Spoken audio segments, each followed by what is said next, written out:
अक्सर बड़े बड़े होर्डिंग्स पर नेता अपने वादे और अपने पूरे किए गए कामों को दिखाते हैं और जनता को बताते हैं कि हम हैं तो विश्वास आप हम पर रखें। लेकिन माउंट आबू में आपको एक होर्डिंग हर जगह दिखेगा, ब्रांड एम्बेसडर के गुप्ता, जो स्वच्छता की बात करते हैं, स्वच्छता को प्रायोरिटी देते हैं। लेकिन मेरे पीछे दिखती हुई ये तस्वीरें, ये विजुअल आपको बताएंगे कि स्वच्छता सिर्फ और सिर्फ लिखावट में है, उन होर्डिंग्स की धरातल पे नहीं। आप देखिए मेरे पीछे किस तरीके से वह गौ माता है जिसके नाम पर भारत में राजनीति कोई नई नहीं है। कई सत्ताधारी लोग इनकी राजनीति कर अपनी रोटियां सेकते हैं, लेकिन राजस्थान के एकमात्र हिल स्टेशन माउंट आबू में इस वक्त ये डंप यार्ड की तस्वीरें, विजुअल्स आप देख रहे हैं, जहां पर गाय किस तरीके से अपने भोजन के लिए इस कदर, देखिए, थैलियों में अपने आप का भोजन ढूंढ रही है, किस कदर से प्लास्टिक में। अब देखिए हर जगह इतनी गंद है, इतना कचरा है कि सांस लेना यहाँ पर दुश्वार है। सेकेंडरी बात यह है कि आप जिस कदर से देख रहे हैं, हमेशा किसी भी शहर में कचरा जो फेंकने का डंपिंग यार्ड होता है, डंपिंग यार्ड, वो आउटस्कर्ट्स में होता है। लेकिन माउंट आबू में ये डंपिंग यार्ड जहां बना है उसके जस्ट पास में एक स्कूल है, जस्ट पास में लोग रहते हैं। लोगों ने, स्कूल के प्रशासन ने, माउंट आबू के प्रशासनिक अधिकारियों को कितने ही लेटर्स लिखे, लेकिन अभी तक कोई भी यहाँ पर कार्रवाई नहीं होते हुए दिख रही है। इतना ही नहीं, रात्रि को यहाँ पर भालू आते हैं, वो खुद भी यहाँ पर अपना जीवन यापन के लिए भोजन ढूंढाते इस गंदगी में। अब ये देखिए किस तरीके से गाय आपको दिखेगी, अभी भी आप विजुअल्स में देखेंगे तो किस तरह से कचरे में मुंह मारते हुए दिख रही है। देखिए कचरे में खाना खा रही, प्लास्टिक खा रही है। हम अक्सर सुनते हैं ब्रांड एम्बेसडर के गुप्ता के लाइनों में लिखी होती है होर्डिंग्स पर कि गाय के पेट में प्लास्टिक नहीं जाना चाहिए, हमें इस पाप को रोकना है, फलाना फलाना। लेकिन आप यहाँ देखिए किस कदर से आपको 25 से 30 गाय इस वक्त दिख रही है, और ना जाने बाकी दिनों में कितनी गाय होती होगी। हम जब अभी पहुंचे तो 25 से 30 है, तो बाकी टाइम पे कितनी होगी। तो उस समय ये लोग यहाँ पर इस तरीके से जो गाय प्लास्टिक खा रही है, तो क्या हम सिर्फ और सिर्फ वादों को होर्डिंग्स में देखेंगे या धरातल पे कुछ बदलाव होगा। आसपास स्कूल है, बच्चे रहते हैं, बच्चों को इस दुर्गंध से, मेरे यहाँ खड़े रहने पे मुझे सांस लेने में तकलीफ हो रही है, तो बच्चे हर रोज प्रतिदिन यहाँ स्कूल में कैसे पढ़ते होंगे इस दुर्गंध के सहारे। साथ में लोग रहते हैं इसके आसपास, यहाँ पर इस डंपिंग यार्ड के पास में, उनका जीवन किस तरीके से यापन होता होगा। इतना ही नहीं, सबसे बड़ी बात यहाँ पर यह है कि रात को यहीं पर भालू आते हैं। माउंट आबू में भालुओं को देखने के लिए लोग बड़े उत्सुक रहते हैं, तो वो लोग कहाँ जाते हैं पता है आपको? आपको जानकर हैरानी होगी, जू में नहीं जाते, किसी चिड़ियाघर में नहीं, बल्कि इस डंपिंग यार्ड में आते हैं, इस कचरे से भरी जगह में आते हैं। देखिए किस कदर से कचरा भरा हुआ है, देखिए यहाँ सांस लेना दुश्वार हो चुका है, उस जगह पर यह आते हैं माउंट आबू, और कचरा यहाँ से गेट से लेकर एंड तक भरा हुआ है। तो यहाँ पर बड़े बहुत ही स्वाभाविक प्रश्न है, क्या प्रशासन सो रहा है? क्या इस कदर से हम इन गायों को इस कचरे में भोजन ढूंढने के लिए, इस प्लास्टिक खाने के लिए छोड़ दिया गया? अब देखिए किस तरह से गाय खाने पर मजबूर है, प्लास्टिक खा रही है, देखिए। हाँ, तो क्या अब यही हमारी गौ माता का दर्जा हम दे रहे हैं इन्हें?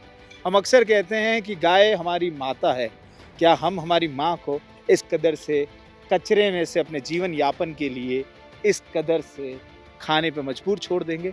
सवाल बहुत सारे, और उन सवालों के जवाब उन प्रशासनिक अधिकारियों के कानों तक नहीं पहुंच रहे हैं, क्योंकि वो जवाब या तो देना नहीं चाहते या फिर उन्हें उसकी परवाह नहीं है। लेकिन परवाह आपको और हमें करनी होगी।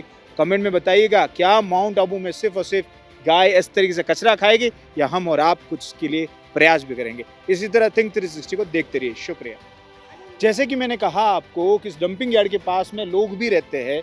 अब देखिए मेरे साथ कुछ स्थानीय हैं, इनसे बातचीत करते हैं। क्या नाम है? पूजा। पूजा जी यहीं रहते हैं? हाँ, हम यहीं रहते कितने साल से रह रहे हैं? हैं। ये काफ़ी साल से रह रहे हैं। अच्छा ये बताइए, तो आप यहाँ रह रहे हैं, तो आपको इस जगह की बदबू, यहाँ के कचरे, गाय और इस तरह देखते क्या कुछ कैसा होता है? बताइए। ये हमारे बच्चे देखो, छोटे-छोटे बच्चे हैं, ये कई बार बीमार हुए हैं, हम खाना नहीं खा पाते, 24 घंटे हमको यहीं रहना है, तो हमारे सांस लेने तकलीफ हो रही है। क्योंकि मैं अभी भी महसूस कर रहा, दुर्गंध यहाँ तक आ रही है, बदबू यहाँ तक आ रही है। हाँ। तो आप तो रोज रहते हो, तो फिर क्या करते हैं? आपने किसी को शिकायत नहीं की? शिकायत की है, वैसे एसडीएम को की है, यहाँ स्कूल वालों ने भी की है, हमने भी किया है, लेकिन हमारी कोई कार्रवाई नहीं हुई। कोई कार्रवाई नहीं हुई। अच्छा ये बताइए, रात्रि को यहाँ भालू आता होगा तो उसका कोई खतरा परिवार के आसपास? भालू भी आते हैं, चीते आते हैं, कई जानवर आते हैं, हम दरवाजा बंद करके फिर खाना खाते हैं। कितना डर है रात्रि को? इतना डर है। अच्छा, और ये गाय आज ही है कि रोज गाय गाय तो डेली होती है, रोज होती है, ऐसी कचरे में कचरे में रोज ही होती है, इस तरह प्लास्टिक खाते हुए? प्लास्टिक खाते हुए। अच्छा देख सॉरी, तो आप देख सकते हैं कि दुर्गंध इतनी है कि मेरे लिए सांस लेना बहुत है, मुझे एलर्जी है। आप इनसे ये देखिए, यहाँ पर एक छोटे बच्ची भी है, एक महिला बुजुर्ग भी है। तो ये बताइए, आप इतने साल से यहाँ पर है? मैं काफी साल से हूँ, काफी साल से। काफी साल से इधर। बदबू को लेकर कुछ कारण पहला नहीं हो तू, पहले नहीं तू? पहला नहीं तो अभी वो कचरा हुआ है तो कोई सुनवाई नहीं करता। स्कूल में आती थक गया, कोई म्यूनसिपलिटी वाला कोई सुनवाई नहीं करता। कोई नहीं करता, कंप्लेन करी? कंप्लीट की गई, कोई नहीं, दो कंप्लेन करी? दो ही की थी। क्योंकि बदबू तो अभी भी यहाँ पर भी आ रही है। खाना खा ही नहीं सको, खाना नहीं खा सको। एक झुपड़ी में पहली बार जाके खाना खा लो, और कई बार हमारे बच्चे बीमार तो? हैं, छोटे-छोटे बच्चे हैं, family में- इसी से सांस फूल जाता है। हम खुद महसूस कर पा रहे हैं, जब इनकी इस उम्र में सांस फूलना हमें हो रही है तो मैं उम्मीद कर सकता हूँ उनकी सांस। ऐसा आप देखिए, कचरा बड़े लोगों के घर के पास होता तो क्या करते बड़े लोग? बड़े लोग सरकार हिलाते थे। हाँ, वही तो बात है। गरीब लोगों को देखते नहीं, अगर वोट लेने हो तो हमारा घर याद आ जाता है, ऐसे इनको हमारा घर याद नहीं आता। ऐसे इलाज कोई नहीं करना, एक पैक के जाएगा, कोई इलाज नहीं करता। वोट लेना के बेला तो आंटी जी आप ऐसे कर दियो, आंटी जी ऐसे कर दियो, वोट लेके जाएगा, पर ये इलाज नहीं कर सकता।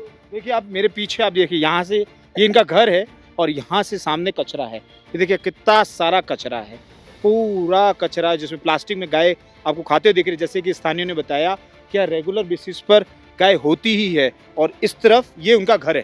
ये देखिए, इस तरफ यहाँ इनका परिवार रहता है, ठीक है। ये परिवार, अब यह देखिए आप खुद, यहाँ मैं खड़ा हूँ जिस वक्त, यहाँ दुर्गंध इतनी आ रही है, मुझे छींक आ रही है, लगातार सांस लेना फूलती हुई दिख रही है। तो एक बुजुर्ग महिला, एक स्थानीय, जिनका कहना है कि भोजन यापन के वक्त भी, भोजन खाते वक्त भी हम नहीं खा सकते, इतनी मुश्किल है, बच्चे बीमार होते हैं, इतनी दुर्गंध, इतनी गंदगी है, गंदगी से बीमारी फैलना बहुत स्वाभाविक है। तो और इन्होंने ये भी कहा, मरे हुए गाय भैंस है, घोड़े हैं, सब डालते हैं यहाँ, सब डालते हैं। यानी मरे हुए जानवरों को भी, जानवरों को भी डाला जाता है यहाँ। हाँ। तो यानी इतनी गंदी बदबू आती है कि हमारी सांस लेने में तकलीफ हो रही है। तो आप लोगों ने शिकायत भी कर ली है, सब हाँ, कर लिया। शिकायत कर ली। तो देखिए, जिस तरीके से इन्होंने बताया कि इन्होंने शिकायत करी, और इन्होंने एक बहुत बड़ी बात की कि अगर बड़े लोगों के घरों के पास ऐसा होता तो क्या ये अभी तक चलता? न जाने कितने समय से ये है और अभी तक कोई कार्रवाई नहीं हो रही है। ये बहुत बड़ा प्रश्न। इन्होंने कहा कि नेता वोट मांगने आते हैं लेकिन वोट के बाद कभी दिखते नहीं। प्रश्न बहुत सारे हैं, अब आपको देखना है क्या इस समस्या का समाधान होता है। इसी तरह थिंक 360 को देखते रहिए। सर हर्षित कुमार हूँ, मैं गोरा छपरा निवासी।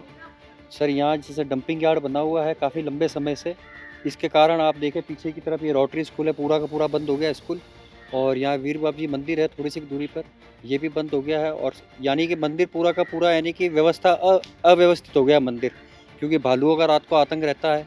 गाय भैंस वगैरह जितने भी है जानवर यहाँ रहते हैं, चारों तरफ बदबू ही बदबू है, कम से कम 5-7 किलोमीटर तक ये बदबू फैली हुई रहती है। और आर्मी ग्राउंड इसके बिल्कुल ये नियरेस्ट निकट में है, और सुबह लोग यहाँ वॉक के लिए जाते हैं तो उनके भालू अटैक करने की कितनी बार समस्या आ गई है सर। अच्छा ये बताइए, इसकी दुर्गंध से आप निवासी स्थानीय हैं, कितनी समस्या हो रही है आपको? दुर्गंध से ये समझ लो कि हम कम से कम पूरे के पूरे यहाँ बीमारी है, समझो ये समझो आप। यानी कि स्कूल के अंदर एक ज़माने के अंदर कम से कम 700-800 की स्ट्रेंथ थी, आज की तारीख के अंदर यहाँ कम से कम 150-200 बच्चे भी नहीं है इस स्कूल के अंदर। रोटरी स्कूल के अंदर पूरा स्कूल बंद हो गया है, और आर्मी का जो ये मेन गेट था ये पूरा का पूरा बंद कर दिया आर्मी वालों ने, क्योंकि यहाँ से वो भी खुद नहीं आ रहे हैं क्या, वो भी पूरा गोल घूम के आ रहे हो। आपने एडमिनिस्ट्रेशन को, प्रशासनिक अधिकारी को कंप्लेंट की? कितनी बार कंप्लेन हो चुकी है सर, यहाँ से माउंट आबू से कितनी बार, सभी ने करी है कंप्लेन, हमने भी कितनी बार करी है। बाकी एक्शन तो सर कितनी बार वहाँ कंप्लेन दी है, कितनी बार चलते रहे, यहाँ से एप्लीकेशन भेजी है, पर उन्होंने आज तक सुनवाई इसकी की नहीं है सर। हमारे यहाँ पर क्या व्यवस्था है कि जैसे हमने ट्रांसफर स्टेशन यहाँ बना रखा है, क्योंकि हमारा डंपिंग यार्ड जो बेसिकली है वो देलदर में है, और वो यहाँ से 32 किलोमीटर दूर पड़ता है। तो हमने क्या व्यवस्था कर रही है कि सारा जो शहर का डोर टू डोर का या जो स्वीपिंग का कचरा है वो हमारे ट्रांसफर स्टेशन पे यहाँ हम जमा करते हैं, और उसके बाद में उसको डंपरों से भर के हम नीचे पहुँचाते हैं। अभी 2-4-5-10 दिन से क्या था कि मैंने जब यहाँ संभाला तो यहाँ क्या थोड़ी सी व्यवस्थाएं जो थे वो मुझे मतलब ज़्यादा प्रॉपर थी नहीं। जैसे यहाँ पर डंपर जो है, नीचे कचरा ले जाने के लिए डंपर ज़रूरी होता है, तो वो डंपर का कोई टेंडर इन लोगों ने कर नहीं रखा था, और इनका खुद का नगर पालिका का जो डंपर है वो कहीं थाने में कहीं एक्सीडेंट के बाद वहाँ बंद पड़ा हुआ है। तो मैंने आने के बाद में जैसे ही मुझे पता लगा, मैंने डंपर का हमने टेंडर कर दिया, और अभी आज से ही ये जो है काम चालू हो जाएगा। रात तक हम इसको करीब करीब जो है जो गेट पे सारा जो कचरा है वो सारा हम कर देंगे। 1-2 दिन में पूरा कचरा यहाँ से जीरो करके हम नीचे देलदर में पहुँचा देंगे। सर, जहाँ शहर में पूरी तरीके से बड़े बड़े प्रोसेस है, सफाई गाय प्लास्टिक ना खाए, ब्रांड एडमिनिस्ट्रेटिव की दिक्कत है, और दूसरी तरफ डंपिंग यार्ड में 50 हर रोज 50 से भी ज़्यादा गाय पर प्लास्टिक खा रही है सर वहाँ पर, और रात को भालू आता है, भालू स्पॉट मिलता है, तो उसको लेकर सर आप लोग क्या कार्य कर रहे हैं? प्लास्टिक का तो देखो यहाँ पर वैसे ही बैन है। प्लास्टिक तो यहाँ हम डेली कार्रवाई भी करते हैं और प्लास्टिक मुझे यहाँ नज़र भी नहीं आया। यहाँ पर वो थैलियाँ हैं जो कपड़े की, वो थैलियाँ यहाँ पर यूज आती है, प्लास्टिक मैंने कहीं देखा नहीं। और फिर भी ये जैसे जो आप बता रहे हैं, तो इसका समस्या का समाधान वही उसी में ही है कि यहाँ से जैसे ही ये ट्रांसपोर्ट स्टेशन से कचरा हमारा सारा जैसे आज से जाना शुरू हो गया, और वो डेली व्यवस्था फिर बाद में रहेगी कि जैसे जैसे जो कचरा होगा तो हमारा डेली डंपर जो है उसको डेली उठाएगा और डेली नीचे हम देलदर डंपिंग यार्ड में उसको शिफ्ट कर देंगे। सर, आप कह रहे हैं वहाँ प्लास्टिक बैन है पूरी तरीके से? हाँ बिल्कुल, हमने मतलब प्लास्टिक यहाँ प्लास्टिक फ्री माउंट आबू कर रखा है। हमारा जो अभियान है वो प्लास्टिक फ्री माउंट आबू अभियान चला रखा है। सर, एक चीज़ ये है, ये राजस्थान का हिल स्टेशन, एकमात्र हिल स्टेशन, लेकिन गोवंश यहाँ सड़कों पर भी देखे जा सकते हैं, और वहाँ तो हमने डंपिंग यार्ड में तो देखे, लेकिन गोवंश को लेकर भी तो कुछ सॉल्यूशन किया जाना चाहिए कि यहाँ विदेशी टूरिज्म आते हैं, देश दुनिया से लोग घूमने आते हैं, तो अगर कहीं कोई ऐसा हो जाता है कि गाय या नंदी सड़क पे आ रहा है जिसको नुकसान पहुँचा रही है, फिर उसके लिए तो नुकसान। गोवंश का जैसे हम क्या करते हैं यहाँ से मतलब पकड़ के और हम नीचे जो औरैया में या देलदर में कहीं पे जो गौशाला है वहाँ पहुँचाते हैं। लेकिन अभी कुछ दिक्कत ये आ रही है कि जैसे गौशाला वाले हमारे यहाँ से जो हम लेके जाते हैं जानवर, तो उनको गाय और उसको लेते नहीं लेते, हाँ ले नहीं रहे। तो हमने जो है अभी एसडीएम मैडम से निवेदन किया, वो गौशाला वालों से बात कर रहे हैं, तो उसके बाद जैसे ही अगर वो लेना शुरू करेंगे, क्योंकि हम पकड़े और उनको छोड़े कहाँ, ये दिक्कत आती है। तो हमने जैसे ही वो गौशाला वाले अगर एग्री होते हैं तो हम इनको कंटिन्यू, पहले भी हम कर रहे थे लेकिन अभी उन्होंने कुछ दिनों से इसको रिसेंटली लेने से मना कर दिया।